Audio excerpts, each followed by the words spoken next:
take a closer look at discipline, at the 3 steps to becoming disciplined. First, true discipline is not the easiest option. Most people would rather sleep until 10 o'clock than get up at 6. It's easier to go to bed late, sleep late, show up late, leave early. It's easier not to read. It's easier to turn on the television than to open a book. It's easier to do just enough than to do it all. Waiting is always easier than acting. Trying is always easier than doing. Imagine what life would be like if we didn't have to make our bed in the morning, or keep our garage clean, or pay our taxes, or show up for work tomorrow. Wouldn't it be fascinating if we didn't have to do these things? Wouldn't it be fascinating? What do you suppose would become of us? You're right. Not much. For whatever the reason, the system we live in and contribute to is designed to make the easiest things in life the most unprofitable. Profitable seems to be the most difficult. Our world is and always will be a constant battle between the life of ease and its momentary rewards and a life of discipline and its far more significant rewards. Each has its own price, the price of discipline or the price of regret. We will pay one or the other. What we wish we had done is the voice of regret, speaking in a sorrowful tone at a time when there is no going back. This is regret. No second chance. No what would I do differently. Choose one or the other, but both will have their price, the price of discipline or the price of regret. One costs pennies, the other a fortune. Dostoevsky said, "There are hundreds of young men who would die for the truth, but very few who would spend 5 years studying to know what the truth is." Dying for the truth is much more dramatic than the discipline of studying it one little piece at a time, one day at a time, 1 month at a time. But in the big picture, is dying for the truth really easier than adhering to the daily disciplines? The first lesson of discipline is that it isn't the easiest option. The second lesson of discipline is that it's a full-time activity. And we've said that the best form of discipline is consistent self-discipline.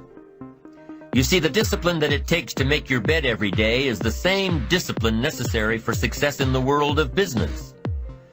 The discipline to organize your garage is the same discipline to organize your business. All disciplines carry through to affect all parts of our lives. If we're disciplined in just one area and lazy in another, guess what? Pretty soon, the lazy side will creep in and destroy the disciplined side. The bad habits in one area of our life will eventually destroy our self-discipline in the areas we've been working on. Consistency cannot be inconsistent. Discipline is the mind being trained to control our lives. Discipline is a set of standards which we've selected as a personal code of conduct. Discipline is imposing on ourselves the requirements for honoring these standards. Once we've adopted these standards of behavior and conduct, we're committed to honor them. And if we don't, then there can be no disciplined activity.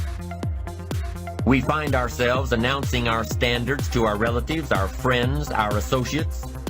We shout our beliefs and condemn those who believe any differently, but then we don't walk the talk. We end up acting in a way far different from the beliefs we've shouted. We tell our kids that the TV is rotting their minds, yet we spend our evenings in front of it. We tell our employees that they must take advantage of every minute of the working day, yet we spend 3 hours at lunch. Do as I say, not as I do. This is inconsistent. This leads to a loss of credibility among those who watch us. And more importantly, this leads to a loss of credibility within ourselves. The only thing worse than one who is inconsistent in applying their self-imposed disciplines is one who has never considered the need or the value of discipline at all. These people seem to wander aimlessly, changing procedures, changing standards, changing loyalties, and shifting frequently from one commitment to another.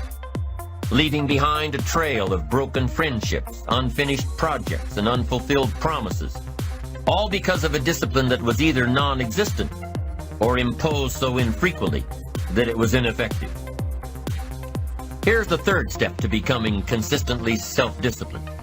Number 1 is realizing that discipline isn't the easiest option. Number 2, discipline is a full-time activity, day by day, every day.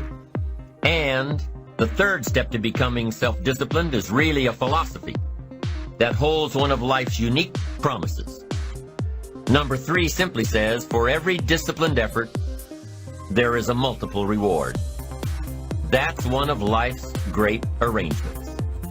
It's like the law of sowing and reaping. In fact, it's an extension of the biblical law that says if you sow well, you reap well.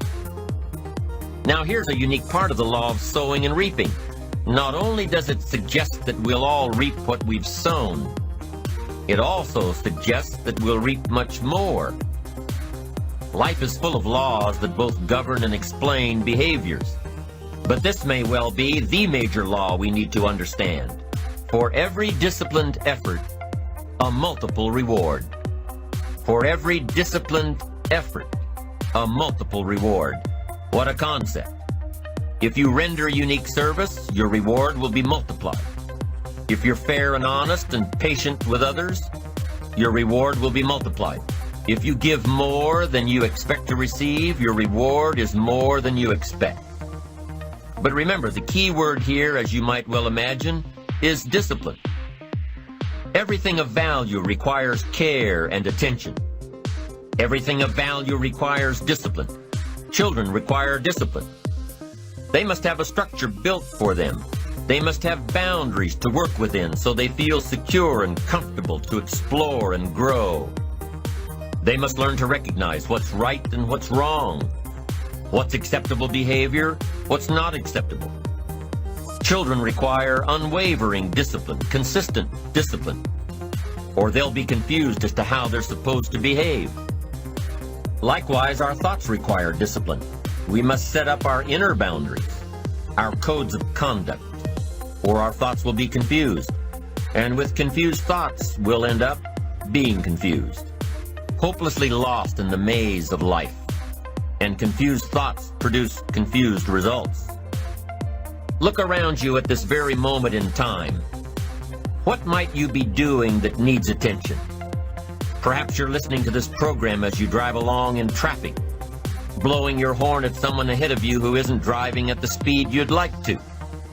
Perhaps you're listening alone because you've had a disagreement with someone you love or someone who loves you, and your anger won't allow you to speak to that person. Wouldn't this be an ideal time to examine your need for a new discipline? Perhaps you're on the brink of giving up or starting over or starting out, and the only missing ingredient to your incredible success story in the future is a new and self-imposed discipline that will make you stay longer and try harder and work more intensely than you ever thought you possibly could. The most valuable form of discipline is the one that you impose on yourself. Don't wait for things to deteriorate so drastically that someone else must impose discipline into your life. Wouldn't that be tragic? How could you possibly explain the fact that someone else thought more of you than you thought of yourself? That they forced you to get up early and get out into the marketplace when you would have been content to let success go to someone else who cared more about themselves?